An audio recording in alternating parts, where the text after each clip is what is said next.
மற்றவர்களின் வெற்றியை பார்த்து நாம் பொறாமைப்படாமல் சந்தோஷப்பட்டால் அந்த மனசு தான் உண்மையான மகிழ்ச்சியான மனசு.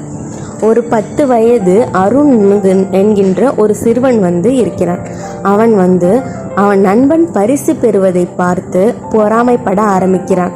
அப்பொழுது அவனுடைய ஆசிரியர் அவனுக்கு பொறாமைப்பட்டால் மகிழ்ச்சி இருக்காது, பொறாமை குறைந்தால் மனதில் அமைதியடையும், மகிழ்ச்சி உண்டாகும் அப்படிங்கிற ஒரு சீக்ரெட்டை சொல்கிறாங்க. அதுக்கப்புறம் போய் அந்த அருண் போய் அவன் ஃப்ரெண்டுகிட்ட போய் வாழ்த்துறான். அப்போ அவனோட பொறாமை மறைந்து விட்டது. இதே போல் மற்றவர்கள் மகிழ்ச்சி அடையும் பொழுது அவனும் மகிழ்ச்சியாக இருக்க ஆரம்பிக்குதான். அப்பொழுதிலிருந்து அவனுக்கு மனம் ரொம்ப மகிழ்ச்சியில் நிறைய ஆரம்பிச்சிருச்சு.